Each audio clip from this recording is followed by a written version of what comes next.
Market లో invest చేసి మీ డబ్బులు డబుల్ చేసుకోవాలనుకుంటున్నారా? సుందరరామిరెడ్డి గారి లైవ్ సెమినార్ కి అటెండ్ అవ్వండి.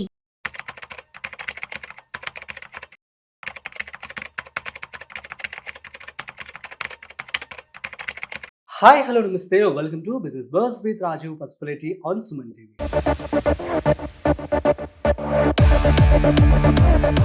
స్టాక్ మార్కెట్ ఈ వారం అప్డేట్స్ ఎలా ఉన్నాయి? అట్ ది సేమ్ టైం మొన్నటితో పోలిస్తే ఇవాళ కొంచెం పాజిటివ్గా క్లోజ్ అయింది మార్కెట్. సో వీటికి ఏ కారణాలు అయి ఉండొచ్చు? At the same time overall week ఎలా ఉంది, నెక్స్ట్ వీక్ ఎలా ఉండబోతుంది, వీటి గురించి తెలుసుకోబోతున్నాం. మనతో చెప్పడానికి వీటి గురించి మనతో ఉన్నారు mutual funds distributor Gandra Srinivas గారు. వారి మాటల్లో అడిగి తెలుసుకుందాం. హాయ్ సార్, నమస్తే. నమస్తే సార్, యాక్చువల్లీ ఇవాళ స్టాక్ మార్కెట్ పాజిటివ్గా క్లోజ్ అయింది.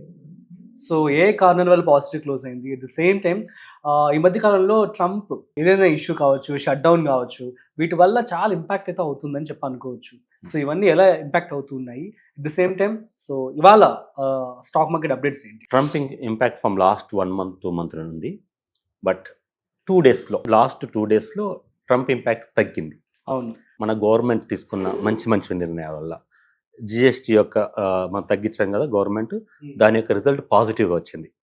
సో దానివల్లనే వెహికల్స్ హైయెస్ట్ మారుతి వెహికల్స్ అయితే highest 70,000 vehicles single day book చేశారు. వాళ్ళ యొక్క సేల్స్ పాజిటివ్ వచ్చినాయి. Not only Maruti, Tata cars యొక్క వెహికల్స్, అంటే ఆటోమొబైల్స్ యొక్క అన్ని పాజిటివ్. అంటే ఆటోమొబైల్ సెక్టార్ కనుక సేల్ బాగా అయింది అంటే దట్ ప్యూర్లీ ఇండికేట్ గ్రోత్ బాగుంది, ఎకనామీ బాగుంది, ప్రొడక్షన్ బాగుంది, పర్చేసింగ్ పబ్లిక్ కొంటున్నారు అర్థం. పాజిటివ్ అంటే గవర్నమెంట్ తీసుకున్న మంచి నిర్ణయాలలో జిఎస్టీ తగ్గింపు ఒకటి, ఇది మంచి రిజల్ట్ వస్తుంది. ఒకప్పుడు పివి నరసింహారావు తీసుకున్న నిర్ణయాలు ఎలా ఉన్నాయో ఇప్పుడున్న ప్రభుత్వం తీసుకున్న నిర్ణయాలు, అంటే మనకు ట్రంప్ మన మీద ఏకదాటి చేసినా మనం తట్టుకొని ఈ లాస్ట్ అంటే stock market from last 1 month నుండి రోజు కొద్దిగా 0.1 అట్లా తగ్గుంటూ వచ్చిన ఈ 2 days నుండి, అంటే లాస్ట్ వర్కింగ్ డే ఈ వర్కింగ్ డేలో పెరిగింది. ఓకే, లాస్ట్ వర్కింగ్ డే 1% పెరిగింది. ఈ రోజు పాజిటివ్తో క్లోజ్ అయినాయి. సో జిఎస్టీ రిజల్ట్ బాగా వస్తున్నాయి. పెరగడానికైనా ఆర్బీఐ యొక్క రూల్స్ అంటే వాళ్ళు ఏమంటే ఫ్యూచర్లో డిసెంబర్లో అవసరాన్ని బట్టి తగ్గిస్తామని చెప్పారు. ఇది మెయిన్ పాజిటివ్ న్యూస్ ఒకటి. తర్వాత లోన్స్ ఇవ్వడానికి పర్మిషన్ ఇచ్చేసింది. హెచ్డిఎఫ్సి బ్యాంక్ మీద ఉన్న పర్మిషన్స్ వాళ్ళ యొక్క రిస్ట్రిక్షన్ ఎత్తేయడం జరిగింది. సో ఓవరాల్గా పాజిటివ్. ఓకే, అమృత కాల్ నడుస్తుందని చెప్పొచ్చు. ఇండియా స్టాక్ మార్కెట్కి చాలా బాగా నడుస్తుంది. ఇంకొకటి మనీ అంతా ఐపీఓ మార్కెట్కి వెళ్తుంది. అంటే ఇప్పుడు టాటా క్యాపిటల్ ఐపీఓ వస్తుంది కదా, సో దానికోసం పబ్లిక్ అంతా విత్డ్రా చేసుకున్న పనిలో ఉన్నారు. చాలా మంచి ఐపీఓస్ వస్తున్నాయి, బట్ చూసి ఇన్వెస్ట్ చేయాలని నేను చెప్తుంటాను. ఓవరాల్గా అయితే మార్కెట్ పాజిటివ్గా ఉంది. ఇంకా ఏమేమి సెక్టార్స్ ఈ వారం బాగున్నాయి అండ్ నెక్స్ట్ వీక్ ఎలా ఉండబోతుంది? Almost all sectors except software and banking. మన ఫార్మాకి ట్రంప్ చేసిన చిన్న అనౌన్స్మెంట్ వల్ల తగ్గింది ఒకరోజు. మిగతా నెక్స్ట్ డే రిలీజ్ అయ్యారు, పబ్లిక్ ఇన్వెస్టర్స్ రిలీజ్ అయ్యారు. ఏంటంటే జనరిక్ ఫార్మా మీద మాత్రమే ఇంపాక్ట్, జనరిక్ ఫార్మా మీద ఇంపాక్ట్ ఉండదు. ఓన్లీ డ్రగ్స్ అంటే సన్ ఫార్మాకి ఒకదానికే ఇబ్బంది. బట్ అగైన్ నెక్స్ట్ డే ఏమైంది, సన్ ఫార్మా ఇంకో కంపెనీతో టైఅప్ అయి యూఎస్లో అమ్మడం జరుగుతుంది. తర్వాత ఒకాడ్ ఫార్మా కంపెనీ, అది యూరోప్ కంట్రీస్ నుండి ఎక్స్పోర్ట్ అవుతుంది. సో పెద్దగా ఇంపాక్ట్ లేదు. సో ఈవెన్ నాటకో ఫార్మా ఇవాళ బాగా పెరిగింది. ట్రంప్ యొక్క నిర్ణయాలు ఈవెన్ ఫార్మా మీద లేదు, ఒక ఐటీ మీద కొద్దిగా ఉంది. సో మనకి ఇక ఫ్యూచర్ అంతా బాగానే ఉంటుంది, ఎక్సెప్ట్ అన్లెస్ ట్రంప్ మాట్లాడినంత వరకు. మిగతా వారం కూడా అయితే బాగా పెరగదు, బాగా తగ్గదు. గుర్తుంచుకోండి. బై అండ్ డిప్ సైడ్ కన్నా ఇన్వెస్ట్ చేయాలనుకుంటే మంచి ఫండమెంటల్స్ చూసుకున్న కంపెనీస్ చూసుకొని తగ్గితే మాత్రం కొనండి. సో ఏం చెప్తారు ఇన్వెస్టర్స్కి మరి ఇన్వెస్ట్ చేసే ముందు? ఇన్వెస్టర్స్కి అందరికీ అయితే నేను ఒకటే చెప్తానండి, ఇంత మంచి సమయం మళ్ళీ ఎప్పుడు రాదు. అంతే అంటారా? ఒకవేళ ఇన్వెస్ట్మెంట్ ఒకటి ఫార్ములా. ఫర్ ఎగ్జాంపుల్ మీ దగ్గర ఒక 1 lakh ఇన్వెస్ట్మెంట్ ఉంది అనుకుందాం, ఒక 10,000 ఇన్వెస్ట్ చేయండి, సింపుల్ అంతే. అంటే ఎప్పుడు తగ్గుద్దా అనుకున్నాను, ఎప్పుడు మార్కెట్ తగ్గదు. మీరు గత 100 years నుంచి చూసినా మార్కెట్ తగ్గని ఎప్పుడు తగ్గదు. మనం దేవుళ్ళ మరి తగ్గదు చెప్పడానికి తగ్గదు. ఒక సర్టన్ అమౌంట్ ఇన్వెస్ట్ చేసినాక మీకే అర్థమవుతుంది. తగ్గింది అనుకోండి, అగైన్ ఇన్వెస్ట్ చేయండి, ఉంటేనే, లేకపోతే తగ్గియండి. బట్ మార్కెట్ మాత్రం చాలా బాగుంటుంది. సో ఇక్కడ ట్రంప్ సో ఎందుకని చాలా చేంజెస్, వేరియేషన్స్ అన్ని ఇవన్నీ మనం ఈ పరిణామాలను ఎలా తీసుకోవచ్చు? సో ట్రంప్ నిర్ణయాలు ఎప్పుడైనా ఎక్స్టర్నల్ ఫ్యాక్టర్.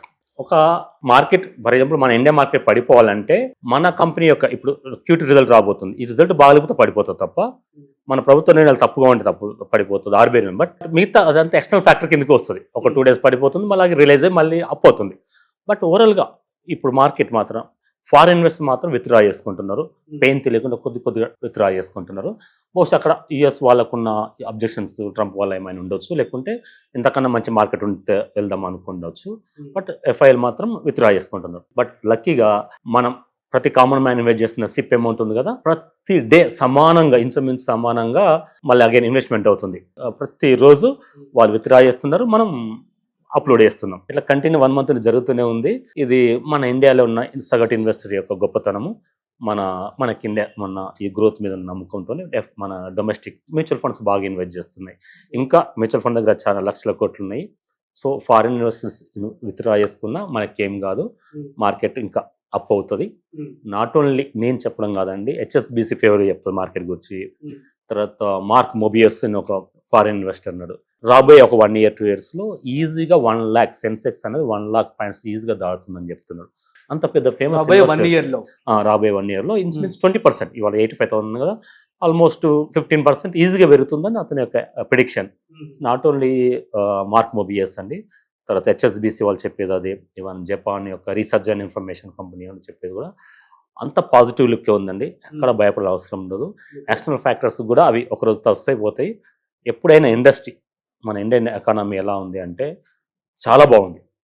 మీకు చెవులో పట్టిన తుప్పు వెళ్ళిపోవాలంటే మీరు అంటే మనం చదివితే వేరు అంటుంది కదా, మీరు ఏఐని అడగండి. ఎందుకు తుప్పు పట్టిపోతుందని చెప్తున్నా అంటే ఏఐని ఇలా అడగండి, అమెరికా, చైనా, ఇండియా ఎకానమీ ఎలా ఉందని అడగండి. అంటే మనం మనకన్నా ముందున్న టాప్ 2 కంట్రీస్తో మనం పోటీ పడి అడుగుతున్నాం. ఏం చెప్తుంది అంటే అమెరికాలకు వాళ్ళ అప్పులు ఉన్నాయి, ఇబ్బందులు పడుతున్నారని చెప్తుంది. చైనా మధ్యస్థంగా ఉందని చెప్తుంది. Listen about India. ఎంత అసలు ఆ వర్డ్ వింటే అసలు అమృతం తాగినంత సంతోషాన్ని, ప్రతి ఒక్కరికి 1000 కోట్ల లక్కీ డ్రా వచ్చినంత ఆనందాన్ని ఇస్తుంది. అంటే అమృత కాలు ఉంది అని ఏ యొక్క దాని మీనింగ్ అండి. ఇప్పుడు మించిన శుభతరుణం ఎప్పుడు రాదు. ఎందుకంటే మీరు ఇప్పుడు దసరా కూరెళ్ళారు కదా పబ్లిక్ అందరూ, మీరు చూడండి, ఒక 30 years బ్యాక్ మన విలేజ్లో ఎన్ని కార్లు ఉండేదో చూడండి, ఎన్ని టీవీలు ఉండేదో ఆలోచించుకోండి. ఒక 20-30 years బ్యాక్ ఒక మొబైల్స్ ఎన్ని ఉండేదో చూడండి, ఇప్పుడు ఎన్ని ఉండేది చూడండి. మీ కళ్ళ ముందు ఇంత స్పష్టంగా గ్రోత్ కనబడుతుంది కాబట్టి గుడ్డిగా నమ్మండి, దండిగా డబ్బులు సంపాదించుకోండి. సూపర్ అండి. మరి నెక్స్ట్ వీక్ ఎలా ఉండబోతుంది? నెక్స్ట్ వీక్ కూడా అతిగా పెరగదు, అతిగా తగ్గదు, సైడ్ వేస్ ఉంటుంది, ఓవరాల్గా బాగుంటుంది. బట్ సమ్ సెక్టార్స్, ఇప్పుడు ఆటోమొబైల్ సెక్టార్ ఇన్వెస్ట్ చేయండి, మంచి కంపెనీస్ చూసి ఇన్వెస్ట్ చేయండి. ఈవెన్ ఫార్మా కంపెనీలు కూడా మంచి కంపెనీస్ ఉన్నాయండి, యూఎస్తో డిపెండ్ లేకుండా మంచి ఫార్మా కంపెనీ ఇన్వెస్ట్ చేయండి. తర్వాత సెక్టార్ బట్టి మీరు సెలెక్ట్ చేసుకుంటే మంచి రిజల్ట్ వచ్చే అవకాశం ఉంటుంది. క్వార్టర్ రిజల్ట్ మీద డిపెండ్ అవుతుందండి. Super sir, thank you so much. So guys, అర్థమైంది కదా, మార్కెట్ ప్రస్తుతానికి పాజిటివ్ గా ఉంది. At the same time so ఈ ప్రజెంట్ ఏదైతే ఫేజ్ ఉందో మంచి ఫేజ్, ఈ టైంలో ఇన్వెస్ట్మెంట్ చేస్తే మంచిదని చెప్పి గండా శ్రీనివాస్ గారు చెప్పడం జరుగుతుంది. మీరు కూడా మీకు ఓన్ రీసెర్చ్ చేసి స్టడీ చేసి ఆఫ్టర్ దట్ ఓన్లీ ఇన్వెస్ట్మెంట్ చేసుకోండి. That's it. మరొక ఇంట్రెస్టింగ్ కాంటెంట్తో మళ్ళీ కలుద్దాం. అంతవరకు చూస్తూనే ఉండండి Suman TV. This is Rajeev signing off. Video నచ్చినట్లయితే like, share and subscribe. Thanks for watching.